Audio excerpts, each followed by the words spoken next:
Shalom, selamat pagi semuanya. Pagi ini saya hanya ingin berbagi sesuatu yang simpel untuk mengingatkan kembali. Kita lihat Kejadian pasal yang ke-15. Kejadian pasal yang ke-15 ayat 1 sampai dengan ayat yang ke-4. Kejadian 15 ayat 1 sampai dengan ayat yang ke-4. Kemudian datanglah firman Tuhan dengan Abram dalam suatu penglihatan. Janganlah takut, Abram, akulah perisaimu, upahmu akan sangat besar. Abram menjawab, ya Tuhan Allah, apakah yang akan kau berikan kepadaku karena aku akan meninggal dengan tidak mempunyai anak, dan yang akan mewarisi rumahku ialah Eliezer, orang Damsyik itu. Lagi kata Abram, engkau tidak memberikan kepadaku keturunan, sehingga seorang hambaku nanti menjadi ahli warisku. Tetapi datanglah firman Tuhan kepadanya demikian, orang ini tidak akan menjadi ahli warismu, melainkan anak kandungmu dialah yang akan menjadi ahli warismu. Saudara, tadi lagu pujian yang kita nyanyikan, lagu terakhir ya. Saya nggak tahu lagu itu baru ya. Kemudian lagu sebelum yang terakhir itu juga tentang sebab aku ini milikmu. Kasih setia Tuhan itu yang membuat kita hidup. Pagi ini saya ingin mengingatkan kembali tentang yang namanya kasih setia atau favor. Ya saudara, kita ingat favor itu adalah sebuah campur tangan Tuhan. Jadi favor itu kalau saya terjemahkan, perlakuan istimewa, campur tangan Tuhan, ya kan, yang dinyatakan dalam hidup kita. Perlakuan istimewa atau campur tangan Tuhan secara khusus pada seseorang yang tidak mungkin, atas sesuatu yang tidak mungkin dilakukan atau diraih oleh manusia secara kekuatannya sendiri. Jadi favor itu adalah campur tangan atau perlakuan istimewa Tuhan atas seseorang. Favor itu yang membuat kita bisa menuju ke tempat-tempat yang tidak bisa kita tuju dengan kekuatan sendiri. Favor itu bisa membuat kita tuh sampai ke tempat yang kita tidak bisa datengin sendiri. Favor itu juga bisa membuat kita sampai kepada posisi yang tidak bisa kita raih sendiri. Favor itu akan membukakan pintu buat saudara dan saya yang tidak bisa kita buka sendiri dengan kekuatan kita. Itu yang namanya favor. Saudara, Kejadian pasal 15 menceritakan bahwa ketika Abraham itu ditemui Tuhan, dia bilang, siapakah Tuhan yang akan menjadi ahli warisku? Karena aku tidak mempunyai anak. Aku ini sudah tua. Kita tahu bahwa pada Kejadian pasal 15 ini usia Abraham itu 79. Jadi usia yang mana secara manusia Sarah itu sudah tidak mungkin lagi untuk hamil. Dan Abraham itu melihat fakta di depan mata, tidak mungkin hamil, tidak mungkin punya anak. Itu fakta. Kemudian Tuhan katakan bahwa Abraham bukan istilahnya bukan hambamu yang akan menjadi ahli warismu, tetapi anakmu. Nah, saya ulangin saudara, pada tradisi zaman itu ketika seseorang itu tidak mempunyai anggota keluarga, apalagi anak tidak punya anggota keluarga, ponakan pun sudah terpisah dengan Lot ya, tidak mempunyai keluarga yang bisa diwarisin, maka yang menjadi pewaris adalah pemegang rumah tangganya, kepala rumah tangganya. Pada waktu itu adalah Eliezer. Jadi Abraham itu kaya banget. Eliezer ini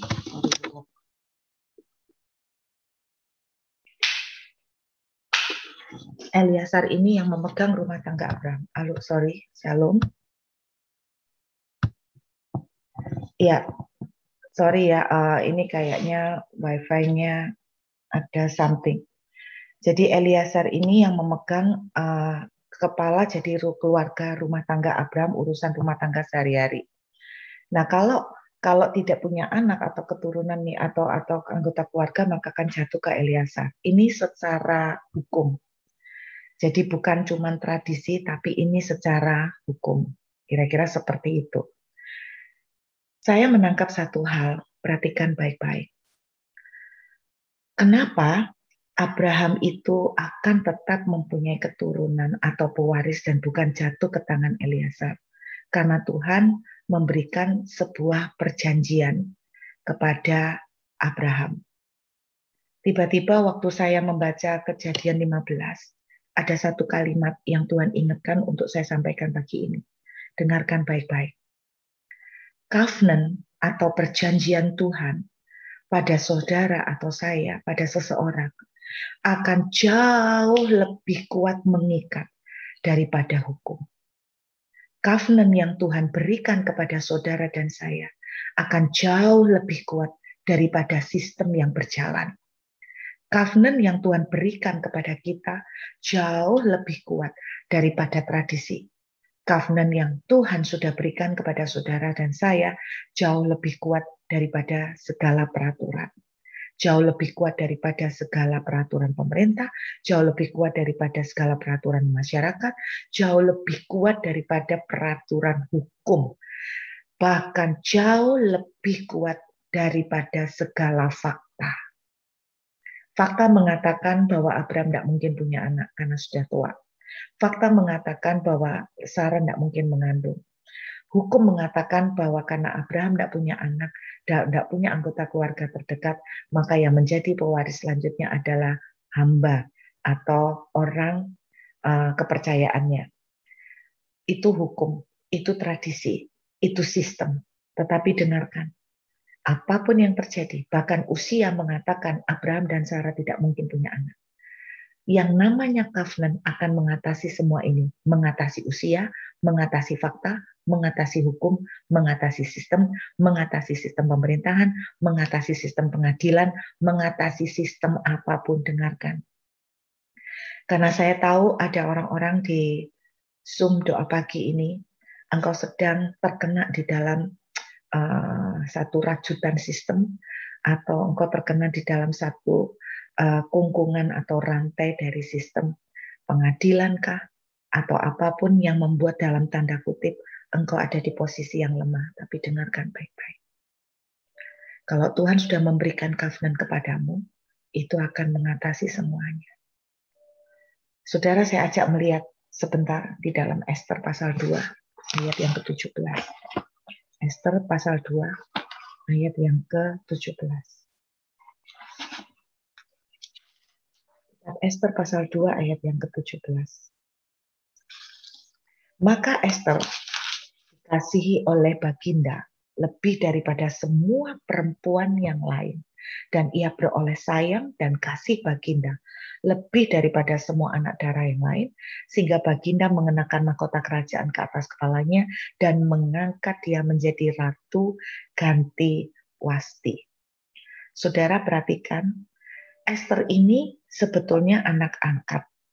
Jadi kalau kita belajar, jadi Esther ini sendiri sudah anak angkat. Jadi bukan anak kandung dari keluarga yang mengangkat dia. Jadi posisi dia bukan cuma sekedar dalam tanda kutip rakyat jelata, tetapi secara bibit bebet bobot itu juga sudah nggak ada jaminan.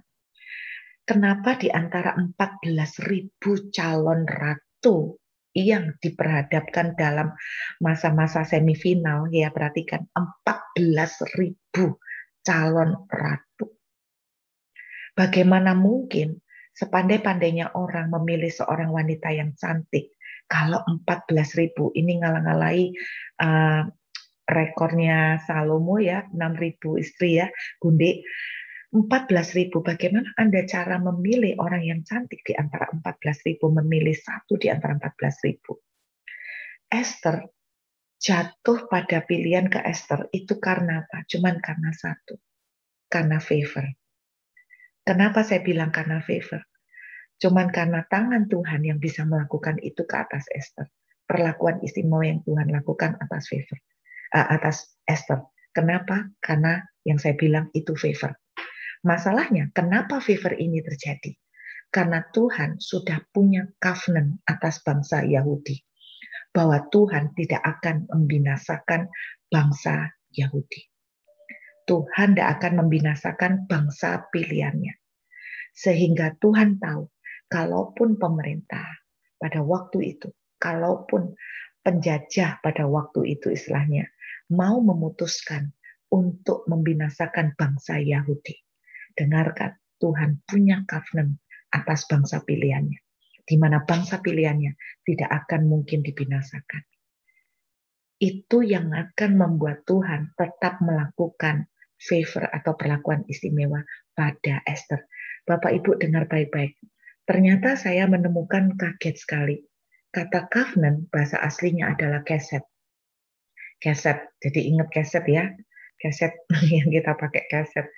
Kata covenant atau keset, ternyata kata keset itu juga punya pengertian favor. Kata keset juga mempunyai pengertian favor. Dengarkan, kalau Anda itu punya covenant dengan Tuhan, maka Anda punya favor. Tidak peduli sistem, tidak peduli fakta, tidak peduli usia, tidak peduli bahkan sekaligus keadaan apapun yang mengikat saudara.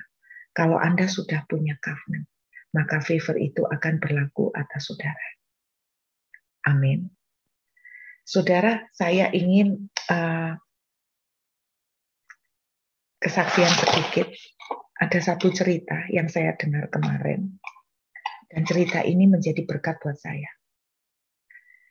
Kita akan menyiapkan tubuh dan darah, perhatikan. Ini bukan sekedar tradisi, Bapak Ibu. Ini covenant. Tuhan bilang, pada waktu kamu melakukan ini, inilah perjanjianku dengan kamu.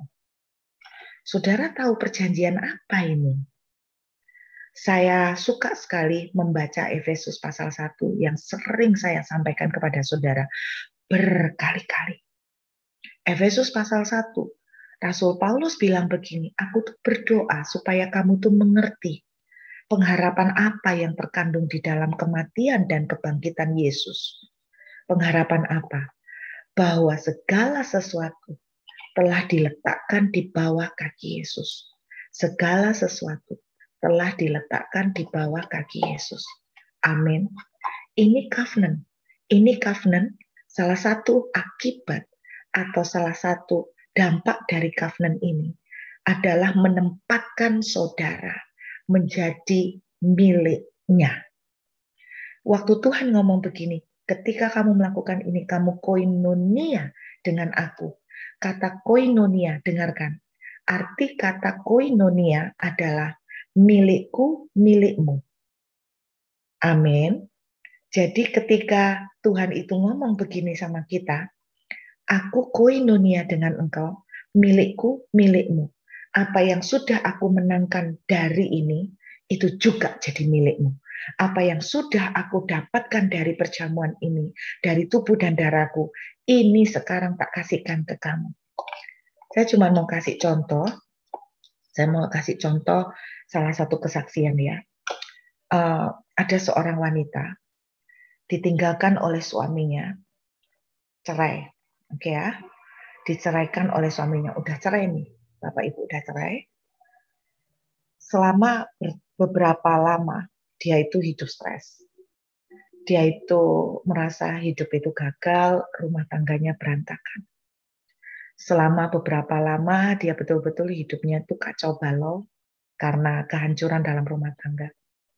Sampai satu ketika dia mendengar satu khotbah tentang apa yang telah dilakukan oleh Yesus di atas kayu salib. Saudara yang ikut doa pagi-pagi ini, saya percaya Anda semua milik Tuhan. Segala sesuatu telah diletakkan di bawah kaki Yesus. Termasuk ketika kita menikah. Saya percaya apapun latar belakangnya, entah kita milih sendirilah dan sebagainya. Saya tetap percaya ketika kita menjadi milik Tuhan, maka kemenangan atas rumah tangga juga sudah diberikan buat saudara dan saya. Tahu enggak wanita ini ketika dia mendengar tentang khotbah ini, bahwa kemenangan yang Yesus lakukan itu sudah selesai, sudah menang.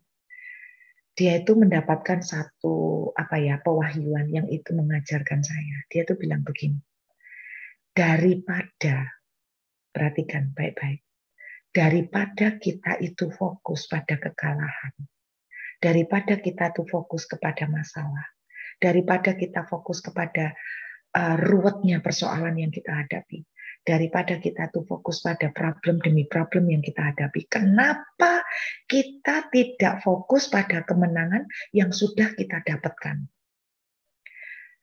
Kecenderungan saudara dan saya adalah ketika kita punya masalah, kita fokus ke masalah kita.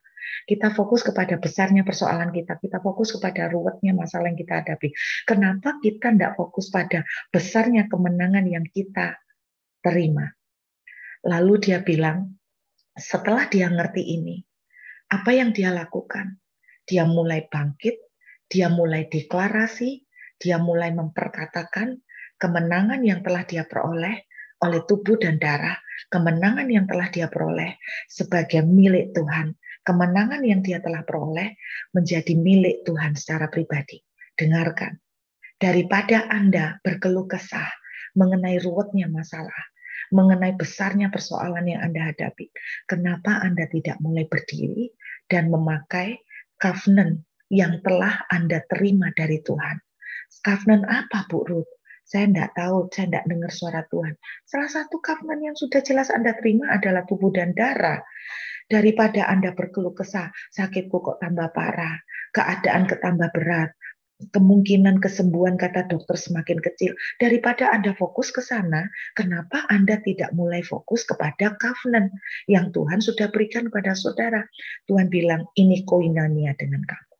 Ketika ini koinonia dengan engkau, kemenangan yang sudah diambil oleh Yesus menjadi kemenangan atas saudara. Kenapa Anda tidak berkata, Yesus sudah menang, aku sembuh, oleh bilur-bilur darahnya aku sembuh, aku dimerdekakan, sakit penyakit pergi di dalam nama Tuhan Yesus. Amin.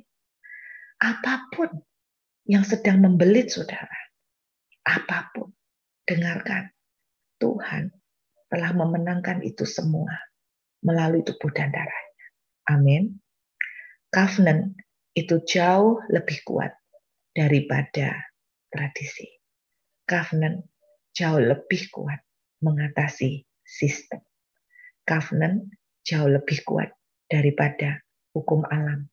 Hukum alam itu termasuk umur. Hukum alam termasuk keadaan tubuh kita. Dengarkan, covenant mengatasi semuanya itu. Dan ketika wanita ini mulai fokus kepada covenant yang Tuhan berikan, Anda tahu tidak lama kemudian suaminya itu bisa balik dan meminta supaya diberi kesempatan lagi untuk membangun kembali rumah tangga dengan dia. Keren banget kan? Saudara, covenant mengatasi kekalahan apapun yang di depan mata. Daripada Anda fokus kepada kekalahan, kenapa Anda dan saya tidak fokus kepada apa yang kita sudah terima dari Tuhan, yaitu melalui covenant. Amin. Mungkin Anda tanya, Bu, kita waktu dapat covenant dari Tuhan, maka otomatis ketika Anda dapat covenant, favor akan terjadi pada saudara. Kalau Tuhan sudah janji, Tuhan akan memberkati dan menolong keuangan. Itu covenant. Maka apapun fakta, itu akan terjadi demonstrasi favor. Masalahnya, jangan fokus kepada fakta. Jangan fokus pada kekalahan. Fokus kembali kepada covenant yang Tuhan sudah berikan. Saya akan akhiri Mazmur 25 ayat 14. Mazmur 25 ayat 14.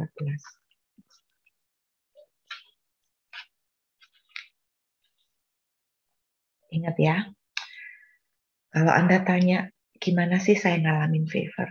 Salah satunya, cara mengalami favor adalah kalau kita mempunyai covenant. Bagaimana kita dapat covenant? Mazmur 25 ayat yang ke-14. Tuhan bergaul karib dengan orang yang takut akan Dia. Dan covenant-nya diberitahukannya kepada mereka. Covenant dikasihkan Tuhan kepada orang yang bergaul karib dengan Dia. Amin. Dan ketika covenant sudah dilepaskan, ketika Tuhan berjanji akan memberkati saudara, tahun 2022 ketika Tuhan sudah berjanji, tahun 2022, saya berdoa kita bisa merespon. Ketika Tuhan berjanji tahun 2022, tepungmu tidak akan habis dan minyak dalam buli-bulimu tidak akan berkurang.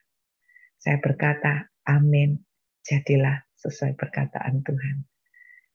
Ingat Bapak Ibu, covenant itu beda sama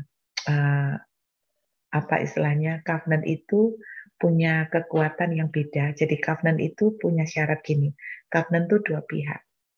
Jadi Tuhan akan menepati perjanjian kalau saudara juga menepati perjanjian dengan Tuhan. Jadi artinya bagian dari Tuhan adalah menepati covenant. Bagian dari saudara adalah Anda harus mengikuti perjanjian-perjanjian itu. Salah satunya ya pasti hidup benar dengan Tuhan. Tapi saya ingin ingatkan pagi ini, Tuhan akan memberitahukan covenant-nya kepada orang yang bergaul karib. Dan ketika covenant dilepaskan, itu akan mengatasi segalanya. Karena ketika covenant itu dilepaskan, ada favor di dalamnya. Dia akan mengatasi sistem, dia akan mengatasi tradisi, dia akan mengatasi fakta, dia akan mengatasi apapun keadaan. Karena Tuhan berkata, aku tidak akan membiarkan bangsa pilihanku dibinasakan. Maka sekalipun 14.000 saingan, buat Tuhan tidak akan bisa membatasi dan menutup pintu untuk Dia tetap mengangkat Esther menjadi ratu.